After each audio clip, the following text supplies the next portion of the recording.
శ్రీమాత్రే నమః. నమస్కారం. ఈరోజు మన కార్యక్రమంలో ఆధ్యాత్మికత గురించి కాకుండా ఆవకాయ గురించి మాట్లాడుకుందామండి. అవును, మీరు విన్నది నిజమే. ఇది ఆవకాయ సీజన్ కదా. ఏ ఇంట్లో చూసినా కూడా ఆవకాయ పచ్చడి పెడుతూ ఉంటారు. కాబట్టి ఈరోజు అటువంటి ఆవకాయ గురించి కొన్ని ముచ్చట్లు చెప్పుకుందాం. గ్రీష్మ ఋతువులో వచ్చేవి మామిడి పండ్లు, మల్లెపూలు. అందుకే గ్రీష్మాన్ని ఆమ్ర ఫలములు నందించు అమృత ఋతువు అని అంటారు. పండ్ల రుచులలో మామిడి పండుది రాజ మాధుర్యం. అందుకే మామిడి పండు ఫలరాజం. ఆమ్రఫలానికి రాజయోగం దక్కడంతో తక్కిన పండ్లన్నీ కూడా అసూయపడ్డాయిటండి.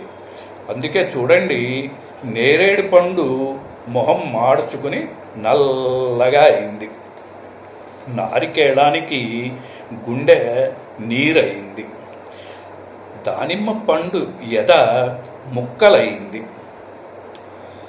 చూతఫల రసమ్ము జవరాలి అధరమ్ము అన్నారు వేమన. ప్రియురాలి అధరం అంత తీయగా ఉంటుందిట. అందుకే అధరం మధురం అని అంటారు. మన తెలుగు వాళ్ళకి ఆవకాయకి మధ్య బంధము, అన్యోన్య అనుబంధము ఉందండి. అది ఒక అనిర్వచమైన సంబంధం. ఆవకాయ పెట్టటము అని అంటే చాలా శ్రమతో కూడుకున్న పనేనండి. నేను కాదు అని అన్ను. చాలా శ్రమతో ఉన్న పని ఆవకాయ పెట్టటము అని అంటే. కానీ అండి, వేడి అన్నంలో ముద్దపప్పు ఏంటి, ముద్దపప్పు, అది కూడా వేయించిన కందిపప్పుతో చేసిన పప్పుతో, ఆ పప్పులో కొత్త ఆవకాయ కలుపుకొని ఇంత నెయ్యి వేసుకుని తింటుంటే మహాప్రభో, ఆ రుచి, ఆనందం, కడుపే కైలాసం అని అనిపిస్తుంది కదండి. అవునా కాదా? కొత్త ఆవకాయ ఆ ఘాటుకి కళ్ళల్లో నీళ్లు వచ్చాయి అని అంటే మరి అదే కదా కొత్త ఆవకాయ మహిమ. గడ్డ పెరుగన్నంలో మాగాయ టెంక చీకుతూ ఉంటే ఆహా,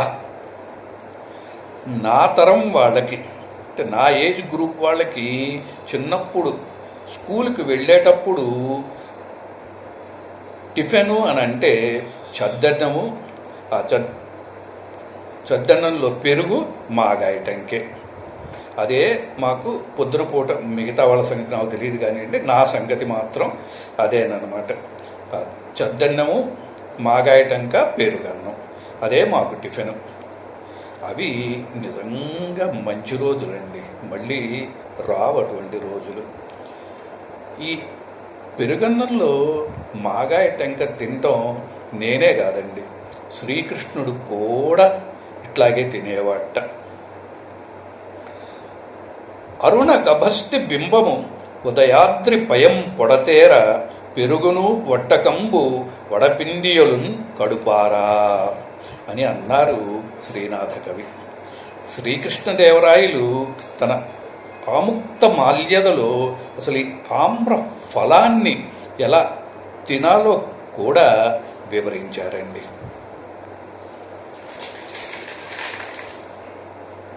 ఏమండి, మనం ఆవకాయ, మాగాయ, మన తెలుగు వాళ్ళం మనం చాలా ఇష్టంగా లాగిస్తూ ఉంటాం. అవునా? మనం చాలా ఇష్టంగా ఈ ఆవకాయ, మాగాయ తింటూ ఉంటాం. అసలు మాగాయకి ఆవకాయకి మధ్య గల భేదం ఏంటో తెలుసా అండి? ఈ మాగాయకి ఆవకాయకి మధ్యలో చాలా భేదం ఉంది. అసలు అదేంటో తెలుసా? సర్వసంగ పరిత్యాగిల భవబంధాలన్నీ త్వజించిన విరాగిల లోపలి టెంకను, బయట తొక్కను తొక్కేలే అని వదిలించుకుని ఎండకు ఎండి మఠం స్వామీజీలు ఉంటారు కదా, మఠం స్వామీజీలు, వాళ్ళు గనక శిష్య గణాన్ని కలుపుకున్నట్లు ఉప్పు, కారం, మెంతిపిండి, ఆవపిండి కలుపుకొని నూనె, ఇంగువ, కరివేపాకు తిరగమూతతో తాను గుబాళిస్తూ మానవ సేవే మాధవ సేవ అనే మహర్షి లాంటిది మాగాయ. అవునా? మరి ఆవకాయ అండి, సాధనకి ఆలుబిడ్డలని త్యజించనక్కర్లేదు, వాళ్ళని విడిచిపెట్టనక్కర్లేదు. వారితో కలిసే సాధన మార్గంలో పయనిస్తా అనుకునే సంసారిలా తొక్క టెంక పరిత్యజించకుండా, అంటే వాటిని విడిచిపెట్టకుండా వాటిని కూడా తనతో పాటు పచ్చడి మార్గంలో పెట్టి ఇంట్లో నీడ పట్టున ఉండి ఉన్న బేసిన్లోనే ఉప్పు, కారం, నూనె, ఆవపిండి, మెంతిపిండి కలుపుకొని బంధుమిత్రులతో కలిసిపోయే సంసారిలాగా.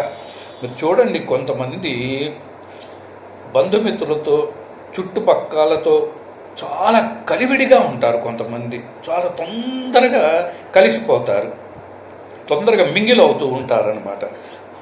ఆ సంసారిలాగా శనగలు, వెల్లుల్లి, అల్లం వంటి వాటిని కలుపుకొని వాటి రుచి తనకు, తన రుచిని వాటికి ఆపాదించుకుంటూ ఉన్న చోట నుంటే సాధన చేసి మానవ సేవ, మాధవ సేవ రెండూ చేయగలను అనే గృహస్థాశ్రమం ద్వారా సాధించి చూపించే గృహస్థు లాంటిది ఆవకాయ.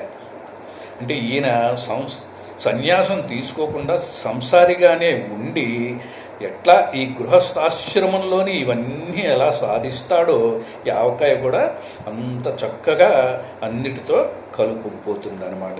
అంటే చూడండి, ఒక పప్పులోనే అని కాదు, ముద్దపప్పులోనే అని కాదు, మీరు దేంట్లో అయినా కలుపుకోండి, దాంతో కలిసిపోతుంది.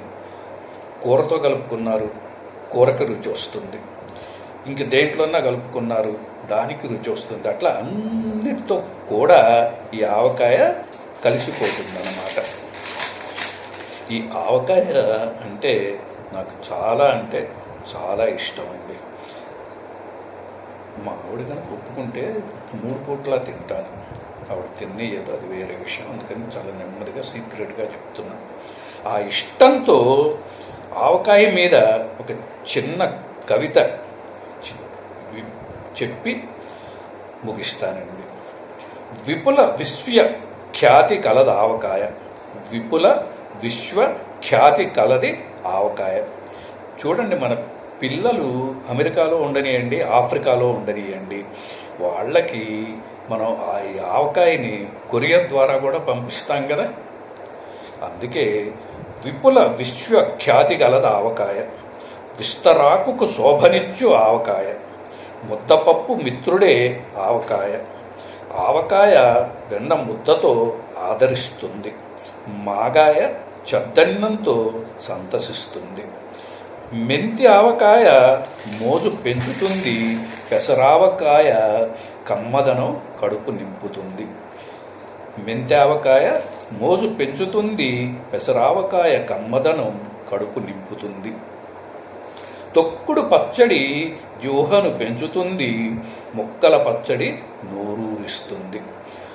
దోసావకాయ దోరగా నవ్వింది, మునగావకాయ మురిపెంగా చూసింది, అల్లం ఆవకాయ ఆకలి మరింత పెంచింది, బెల్లం ఆవకాయ పెరుగన్నానికి తోడైంది, మిర్చి ఆవకాయ నంజుడికి బాగుంది, పులిహోర ఆవకాయ ఘాటు మాడికెక్కింది. కూరలు లేనప్పుడు ఆవకాయ ఆదుకుంది కదా. ఇంటికి అనుకోకుండా చుట్టాలు వచ్చారు, బంధువులు వచ్చారు, కూరలు లేవు ఇంట్లో, అప్పుడు అమ్మని ఆదుకునేది ఎవరు? ఆవకాయ. కూరలు లేనప్పుడు ఆవకాయ ఆదుకుంది.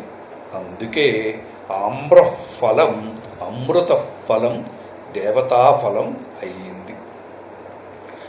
చూడండి, మామిడి పండు, మామిడి వృక్షము ఇవి దేవత ఫలము, మామిడి చెట్టు దేవత వృక్షం. అందుకే మామిడాకులకి అవి మంగళ కారకము అని చెప్పి వాటిని మామిడి తోరణాలు కట్టేది. ఇది ఎండాకాలం కదండి.